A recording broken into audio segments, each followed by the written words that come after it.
Ladies and gentlemen, welcome to the Rogers Kakasungura YouTube channel. A big thank you for the support you are rendering to this platform. The current Chief Justice, Martha Koome, is a judicial officer under scrutiny. Is the president of the judiciary, but with questionable characters. And from the look of things, the judges seem not to be satisfied with their leadership. Even from afar, you are able to tell the Kenya Kwanza government that he defended in the 2022 election petition seems to be working against her. Lack of goodwill from the government has exposed the CJ to attacks from all quarters. And this makes her vulnerable. But this is what she wanted. When we were advising her of remembering there is always tomorrow, she couldn't listen to any of us.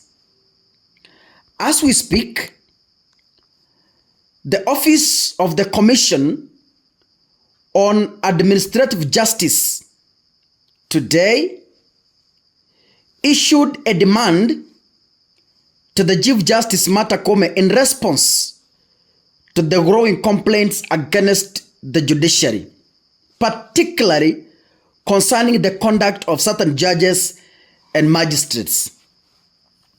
Ahmed Nasir has been tweeting about this several times and says some judges are corrupt.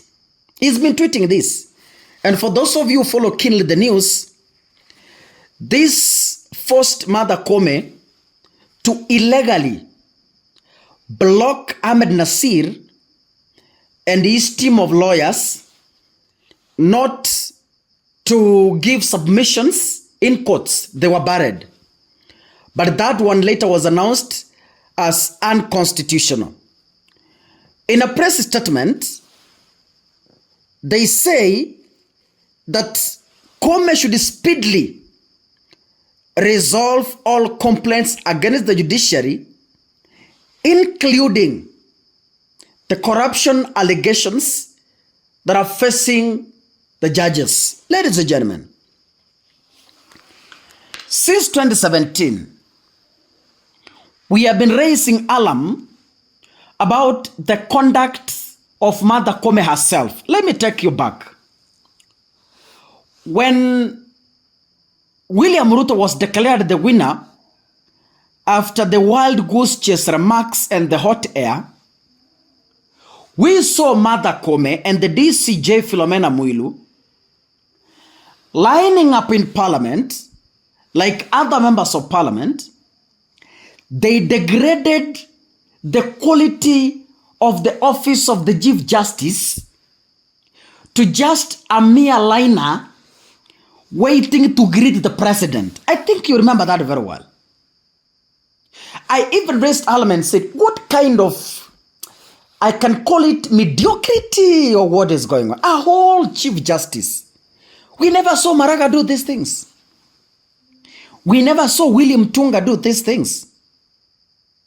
Since that time, I have been having questions about Martha Koome's conduct.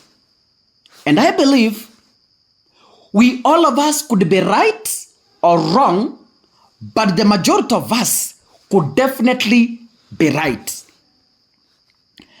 Ladies and gentlemen, the commission has demanded Martha Koome to address instances of maladministration, citing numerous complaints from the public, particularly those related to public institutions.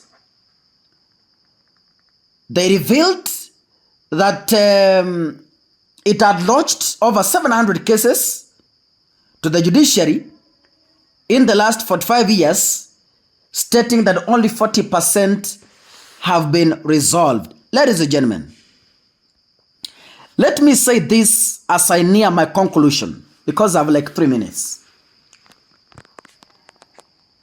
I don't think that Martha Koome is going to finish well in the judiciary. When Maraga was the CJ, he left an unquestionable legacy. Today, you cannot find even a single issue you can accuse Maraga of. You cannot. Why?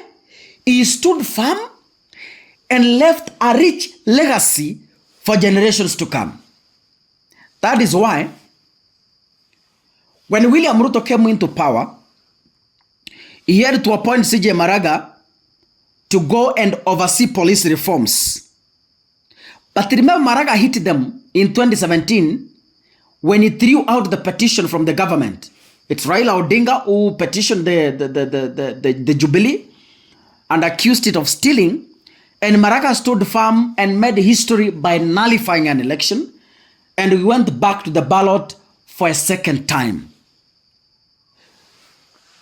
That is why Kenyans sometimes feel that Maraga should be given a very senior position, though retired, but should be given a senior position, either be voted as the president, or maybe be given an advisory office.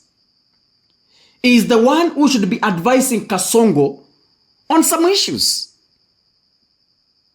Now, what happens when we have a corrupt judiciary? When we have a corrupt judiciary, justice gets compromised. This means justice will only belong to the few who have coins. And the poor will always suffer under the hands of those who have already acquired some coins.